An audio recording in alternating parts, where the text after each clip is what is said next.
When Alex joined his new company, he didn't expect to make real friends.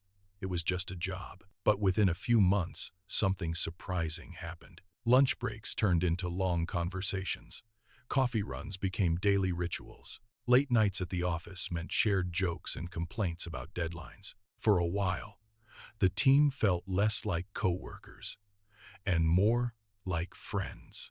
They helped each other finish projects, covered for one another when work piled up. Sometimes they even joked that they were surviving the corporate world together. But something changed. Not suddenly, quietly, and it started the moment promotion season arrived. Only one person could move up. The position meant a higher salary, more authority, and recognition from senior management. At first, nothing looked different. Meetings continued. Messages flowed. Everyone still smiled at the office kitchen. But underneath the surface, the atmosphere had shifted. Information started traveling more carefully. Ideas were shared more selectively. People became slightly more protective of their work, not because they disliked each other, but because the system around them had changed the incentives. This is the hidden tension inside most corporate environments. Friendship exists, but it exists inside a structure built on competition. Companies rarely promote everyone at the same time. They compare performance, rank employees, evaluate who stands out, and when opportunity becomes scarce, collaboration quietly transforms. Co-workers who once helped each other succeed now find themselves competing for the same outcome.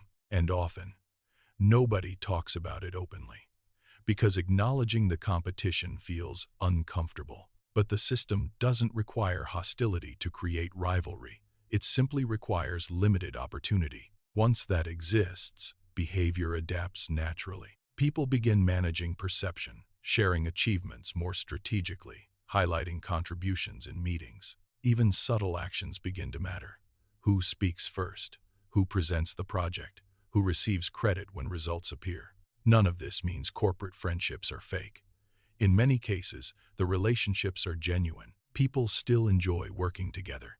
They support each other through difficult projects. They celebrate successes. But the structure surrounding those relationships introduces a quiet constraint. Because promotions are individual, recognition is limited, and advancement often requires standing out from the same group you collaborate with. This creates what sociologists sometimes call friendly competition, a situation where cooperation and rivalry exist at the same time. Coworkers may still help each other, but everyone knows that eventually performance comparisons will happen. And when that moment arrives, incentives begin shaping behavior. This is why many corporate friendships feel different from friendships outside work. Outside the workplace, relationships rarely determine income or career growth. Inside organizations, however, the same people who support your work may also be measured against you. Not because anyone wants conflict, but because the system is designed that way. Alex eventually noticed this pattern. The people he once joked with at lunch were still friendly. But when leadership roles opened up, something subtle happened. Everyone became slightly more careful, slightly more strategic, and the friendships that once felt effortless began operating inside invisible boundaries. Recognizing this pattern changes how people navigate corporate life. Because once you understand the system, you stop expecting the workplace to behave like a social circle. You start seeing it as what it really is, an incentive structure. And inside that structure, a few simple strategies make a difference. First, separate professional cooperation from personal loyalty. Working well with colleagues is essential, but expecting unconditional loyalty in a competitive system often leads to disappointment. Second, protect your reputation. In many organizations, perception travels faster than performance. Quietly doing great work is valuable. But making sure your contributions are visible is equally important, not through constant self-promotion, but through clear communication.